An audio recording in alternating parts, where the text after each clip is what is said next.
Welcome to Chapter and Verse. We have a very courageous guest. I consider him a hero, Reverend Jeffrey Jencks. What's the name of your church now? Well, when in Rhode Island, I was St. John's in Cumberland, and then I left there to go to Holy Cross in Pensacola, Florida. And I'm now retired out of the ministry. You retired out of the ministry? Absolutely. And out of the Army? I retired about 7 years ago. I went into the Army at 39 as a chaplain and was in the Rhode Island Army National Guard for a number of years. And when I moved to Florida, I went into the Army Reserves. We're going to have a very interesting program tonight. We're going to explore something which is a little, solemn, the nature of evil. But before we do, we're going to bring in a little bit of an upbeat item. The Providence Performing Arts Center, this soon, from February 7th to the 12th, is going to be running the National Theater production of A Curious Incident of the Dog in the Nighttime. It's a mystery, but it's a light-hearted mystery of a 15-year-old boy by the name of Christopher Boone, who has an extraordinary brain. He's exceptionally intelligent, but ill-equipped to interpret everyday life. Well, he falls under suspicion he was falsely accused of the killing of a neighbor's dog, and he sets out to identify the true culprit, which leads to an earth-shattering discovery and a journey that will change his life forever. So, between February 7th and the 12th at the Providence Performing Arts Center. We'll see you there. Not too long ago, a couple of days ago, we received news that the author of one of the most famous books of our lifetime, The Exorcist, a fellow by the name of William Peter Blatty, had died. I think he was about 80-something, I think. And he wrote a book called The Exorcist, which became a bestseller, and then a movie which changed America. America had a greater incident of church-going during the administration of President Dwight David Eisenhower in the 1950s. And then during the sexual revolution of the 1960s and the women's revolution and other social upheavals, the divorce upheaval, America had sort of slipped greatly from church-going. There was a movie based upon this book, The Exorcist. That occurred, the real occurrence, my birth state, Maryland. Mm-hmm. I'm from Bethesda, but that was in Georgetown, right, as you know. This movie and the book was based upon a true story of a boy who was 12 years old from Georgetown, Maryland, and later the exorcism was moved to St. Louis, I think, somewhere in the Midwest. So that it was done first on the East Coast, and then the exorcism continued in the middle of the country. It was what, the exorcism? Yeah, it took a while, and Sure. But this was in 1971, and later on in the movie, an exploration of evil. Today we have with us somebody who may have something to add to our discussion. A new friend of ours, Jeffrey Jencks. Jeffrey Jencks was a Rhode Island chaplain, but he was appointed by the United States Army to become the chaplain of one of the most terrible mass murderers in our history, a fellow by the name of Saddam Hussein, who's now dead. He was hung by the neck until dead as a execution of his prison, of his judicial trial. Jeffrey has a wide background where he has seen a lot of things which maybe people shouldn't see, but I don't know. Since the fall in the Garden of Eden, we can't seem to get away from evil.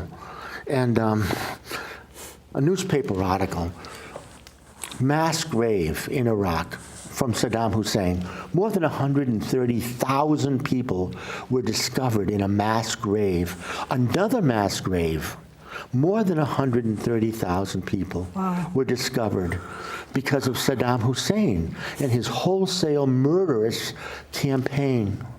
Were you present at his execution? No. I fortunately, our unit was placed over all of the detainees in Iraq. We had 15,000 of them, approximately. And my relationship was really to assist the soldiers in making sure that we did the right ethical thing to the folks that were in the detainee centers. And we did take care of all the high-value detainees. And it was through that experience of me helping the soldiers and helping the soldiers who worked with the detainees to come to some type of peace, because many of the soldiers weren't trained for that. And then all of a sudden, I was not trained for that. And you can't train for it. There's not a course out there in history or in study that says, okay, let's take care of someone who is intrinsically evil. So that when you go out there and you experience these things, you experience them, you see things like that. Mass graves were real. Many of my soldiers talked about that, the slaughter of little girls, either by supposedly sending them out to be eaten up by wolves, wild wolves, or by wolves, yes. Yeah. A slaughter of little girls? Yeah, they would. After they raped them, they would put them out in the backyard someplace and set a group of wild wolves out to tear them apart. And after they raped them? Yes, because you wouldn't just send them home.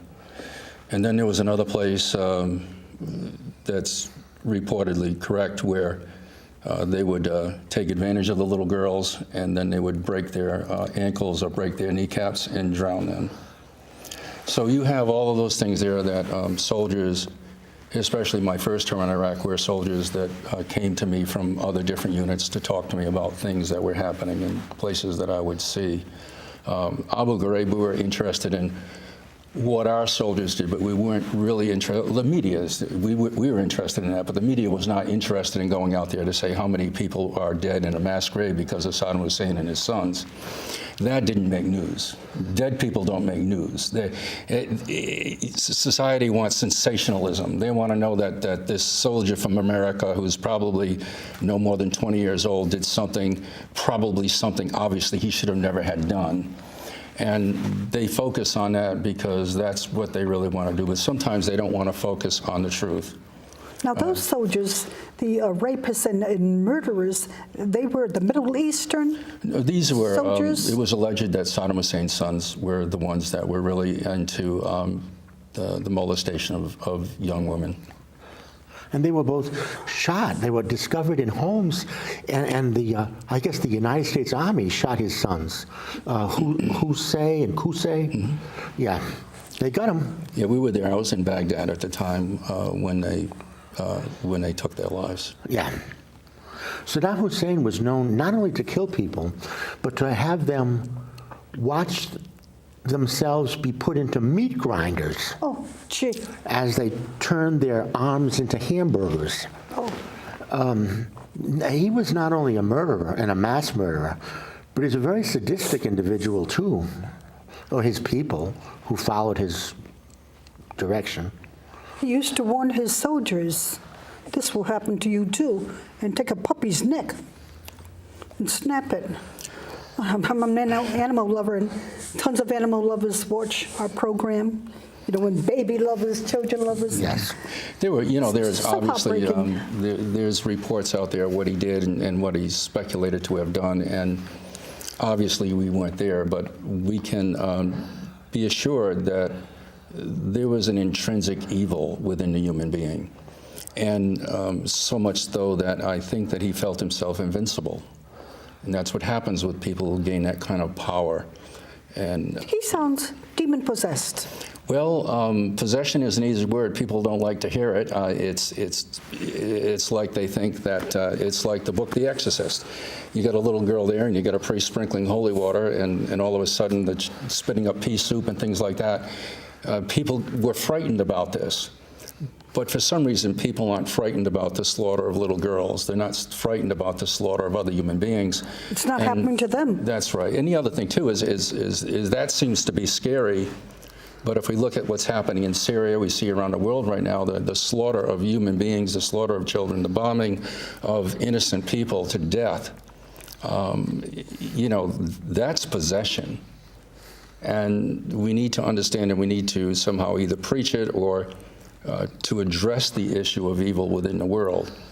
And I know that there are a lot of people out there, maybe many people, that just don't believe that it's evil, or maybe it's some kind of psychological issue, and maybe Saddam Hussein was not treated well as a child, and maybe a dog bit him or something like that. But the reality is... That's no justification when I hear that. We've got to come to the truth, because there are people in this world that seek the destruction of human existence.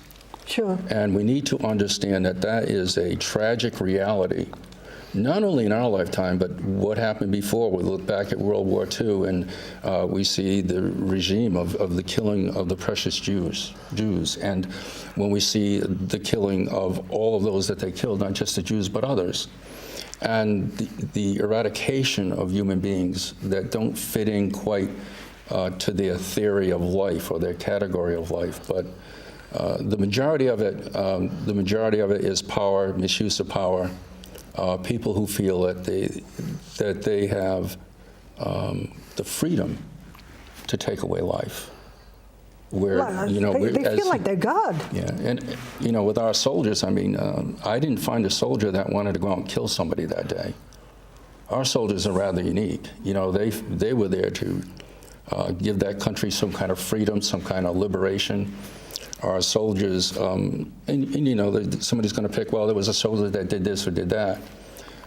But what I saw and what I experienced, especially from the units that I was with, and I was under 2 units here in Rhode Island, the National Guard, the commanders of those units were incredibly ethical human beings.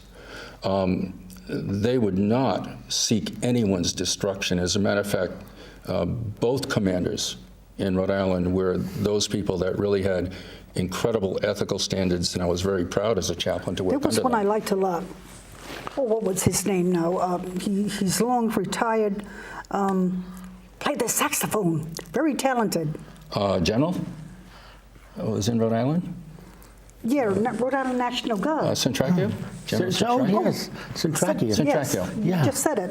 Yeah, he's an incredible man, incredible human being. He's incredible. Yes, he is. Mm-hmm. If you look around and you see the military leaders in Rhode Island, you're going to find exceptional people, because they're people that lived kind of like a dual life. I had my career in a church, and yet on weekends I was called to serve our country 1 weekend a month and a couple of weeks a year. But more important than that, I got to know the soldiers. I got to know them by name. I got to know their families. And so the National Guard here in Rhode Island is a really incredibly knit group of people that really care for each other and really respect each other. And when you live with them, you get to know their feelings and their hurt and their pain. And being a chaplain, I was very blessed to have been a chaplain here, because when we were ordered to go into Iraq, I knew that I was going in with people who were ethical and who had a belief in human life and the dignity for human life. There was not one soldier that I didn't know that did not have that decency and respect. The Rhode Island National Guard, I saw on TV recently, they went someplace and, I don't know, served food or something recently. Yeah, I'm sure what they did. I think it had to do with I can't remember. But, yeah, they do an incredible amount of good work. Yes. Yes. I did a program for Judge Jeremiah. We took troubled teenagers. Oh, he's wonderful. Yeah. Do you watch him, Ray? Sometimes I Jeremiah? I haven't seen him. He's Jeremiah. retired. He's retired, I believe. He's on TV. But we had, he would give me the authority. I worked with the National Guard in Rhode Island. We'd take troubled teenagers. We would, in the summer, teach them military discipline. I would take them to the prison. Prisoners would talk to them. And our state came in second place. It was called the Minuteman Mike Award. And we came in second place for rehabilitating troubled teenagers. Congratulations in the Lord. In the United States. Wow. And I had people from my church, psychologists from my church, people from my church. They would volunteer their time to go and to talk to these young men and women and try to, we wanted to know what was inside of them. We weren't there, obviously, to discipline in a way, but we were also there to listen. And we found out that sometimes our young children, teenagers, have problems because nobody's there really to listen to them. So that's what we did. We listened. Isn't that super important? Yes, it is. Listening. Yeah. Yeah. You know, in counseling. So, I mean, those were the good things that I was very appreciative of, because as a pastor, I would have never have had that opportunity to serve God in such a way that I did. So I'm very, very proud of those days. And even going to Iraq, I was asked to go. A commander called me, he talked to me, he said that we were going to be going to war and that he did not want to go to war without a chaplain. He knew that in the midst of all of this insanity and the destruction that we were going to experience, that a chaplain's presence is so incredibly important. You talked about the leader of Iraq, and you know, we're very sensitive because we took care of many of those folks. And just to be that, how do I want to say it, honored. Because even though I'm an Episcopal priest, it's kind of like, you know, you have to go before a board before you can become a military chaplain. And you have to be asked to become a military chaplain. You just can't say, I want to become one. You have to go through the consequences of it. And both commanders that I served are ethical people. And I was very happy with that. And even though that I was Episcopalian, I served all soldiers.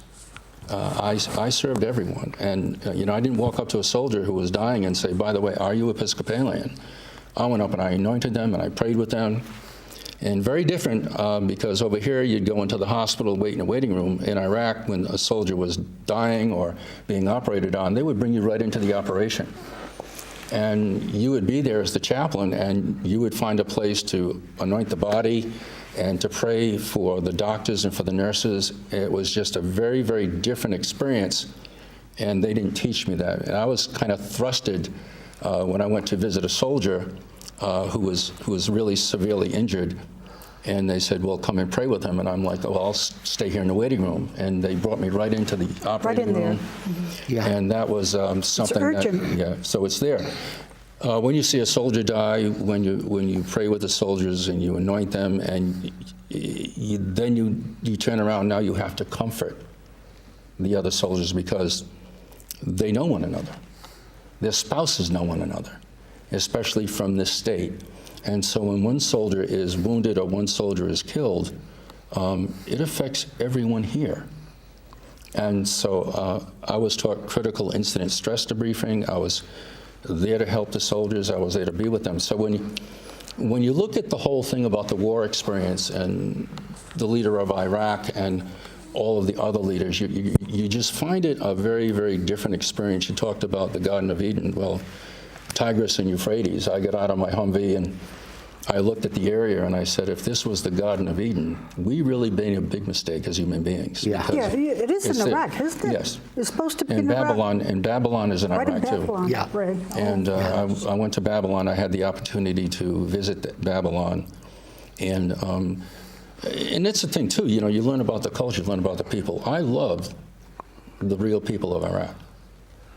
I mean, Americans, my people from my church, everyone would send clothing, would send books to teach the children in school, would send all kinds of donations, and we seem to forget that. We seem to forget the goodness that we brought into this country. And not only that, our experience and our discipline and our wills and our good efforts. As a Christian, I was treated with respect. When I walked into towns and when I was with the interpreters, when I walked through the detainee centers, I was treated with respect. And yet, as you're talking about evil, because evil is kind of like granular. You know, if you go to the ocean and you stand at the seashore and you pick up some sand, you get all the grains of sand in it, and that's like humanity. And some of those grains of sand are evil. Yeah. And that's the challenge that you face as a chaplain. And so when I experienced all these things, the results are empowering because you're there and you see the evil face to face. What's that like? What's that like to see evil? You know, you see it in people. You see it in a dead body. You see it, and when you're dealing with soldiers who saw a child with a drill hole in their head because somebody didn't like to work for the United States, and so they would take an Iraqi child and mutilate the child. Oh, dear God. And so that's evil. When you see a grave of people that were really just human beings, and we see that now. You'd have to go back 8 years ago, 10 years ago. We're seeing it right now in Syria. When you see that, that's evil. And I'm sure that somebody has a real good psychological, I don't have a degree in psychology. I'm sure that somebody would have a definition for that. But for me as a priest, and living the Bible as I live it, St. Paul says it, what we're fighting against is the powers of darkness. Yes. Mm-hmm. You know, and take away ISIS because it will go away someday, and the powers of darkness will come up with another name. President Hussein, Mr. Hussein, his associates. Ray said There are that, more, you know, and yeah. there'll be more as you know, the soldiers who understand take care of them. There's always going to be a presence of evil until that day comes when Christ is going to intervene. Oh, yeah. And if we look at the scriptures, we see the things that are going to be going on in the world. And no part of I have not seen in the scripture yet that Jesus is going to descend into a rose garden. No. Jesus is going to descend into a world of conflict. And so I don't know how you want to define that, but for me as a biblical human being who believes in the scriptures, I believe that we have to face those powers of darkness, and we have to be prayerful enough and vigilant enough to do that. And for me as a chaplain, going into these areas of conflict, your prayer life can become very, very challenging because you don't know what to pray. When you see death and destruction around you, there isn't a prayer for that. In the Episcopal Church, we have a Book of Common Prayer, yeah. and it has just about every prayer in it that you want, Yeah. but there's not a prayer to hold a dying soldier. There's not a prayer to see dead children. There's not a prayer to see dead human beings or the improper treatment of women in some of these places. There was an Air Force individual, an Air Force woman, who was shot in the head. Well, she went over an explosive, an IED. Yeah. She was in the lower part of Iraq, in a detainee center. And one of my chaplains anointed her, and they didn't tell him that she lost her head when he went in to anoint her. So it was traumatic for the chaplain, Yes. who went in there thinking that he was going to see a body intact. Yeah. And like I say, you don't. Yeah. Most priests and most pastors don't see that. And so that was really tragic. And, a young woman, a young mother who lost her life. What do you think of this idea, which is out there now, that there is no such thing as evil? It's just a matter of psychology. Somebody who, wasn't raised well enough, or who doesn't understand the nature of his actions or her actions. My dear sister is like that. If she'll see a murder, a depiction or a description of a murder on television, or an army atrocity in Syria or some other place, or some terrible murderer in the streets of America, and she'll say something like, "Oh, he's just mentally disturbed." Oh, that's no justification. This book, when I was just in college, and The Exorcist came out, I was in college, and I had kind of a contemporary idea about evil and about behavior. I was a student of psychology, and they didn't teach us That was anything. my major too. But they didn't teach us anything about evil. They taught us things about behavior modification. What did they and, say? It's humanistic? Humanistic Psychology? ideas, humanistic psychology, but they never broached. It's a secular subject. They never broached the idea of a religious concept. But along comes this book, The Exorcist, and I bought it in paperback, saved some money. I didn't have to spend it on hardcover. But I was in college, and I said to myself, after I bought the book, what did I just do? I said to myself, what did I just do? I just bought a book, and I said to myself, don't let this author think he's going to tell me a ghost story and have me believe it. Because I was kind of like a John Lennon sort of guy. Imagine there's no heaven. It's easy if you try. No hell below us, above us only sky. No God, no heaven, no consequences, no nothing. I was kind of like that. And the presence... Oh, my Lord, my dear, dear Lord. But it's the wrong Lord. Yes. And there was no presence of a chaplain at Rhode Island College that I knew of. They didn't make note of themselves. The Roman Catholics had something called a clown mass, where a priest dressed up as a clown. And he thought that by doing so, he was going to reach out. I don't know how that was going to reach out, because college students didn't go to the clown mass. I don't know if anybody went to the clown mass. But in The Exorcist, the children reached out to demons first. Yes. The Ouija board. Yes. Like I said, that's it's a book, and it's a book that was well written to excite people to believe in the demonic. Yes. But when you're talking about your sister, about I'm a Bible person. Yes. And when you open up the scriptures and you see Jesus going out into the desert, nowhere in the Bible that says Jesus went out into the desert and he was tempted by a borderline personality. Yes. So the Bible, I mean, either you take the Bible or you kind of don't take it. But Ray had said that you, what should I say, counseled Saddam Hussein daily? No, what we did is I took care of the high-value detainees and all of the people that represents. Oh. For sake and purposes, I can't, and I can't say who I visited or who I prayed with because that was security. And I signed something in Iraq saying... Oh, confidentiality. Confidentiality, and also to protect the United States. And I take that oath that I did very, very seriously. I had the opportunity to meet people who were detainees, and it was challenging. Because we have to get a mindset. Like I said, you were out there and children would stay for hours in 100-degree weather with thumbs up as soldiers would drive by in the Humvees. And even when I was leaving Iraq for the second time, for miles, people will tell you they would, women and men and children would stand there in the roads welcoming us, thanking us for being there. But you need to understand the personality. Many people over there are so good, and yet they have been downtrodden, beaten. The best way you can look at it, there are people in slavery. And we see in the Hebrew text how God leads his people out of slavery, out of bondage.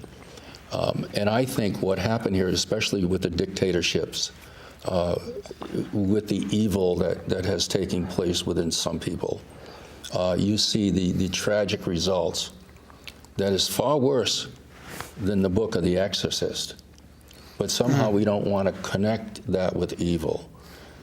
There are people in this world that seek to destroy the very essence of human existence. Yes. There are people in this world that do not and hate America. Yeah. For its freedom. There are people in this world who hate American women. Because when I was in Iraq, what they saw or what they thought about American women was somebody out of Hollywood.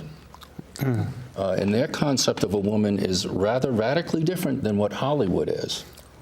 And that's the challenge that we face, is because their idea of who and what we are is not the truth. It's a clash of civilizations. That is correct.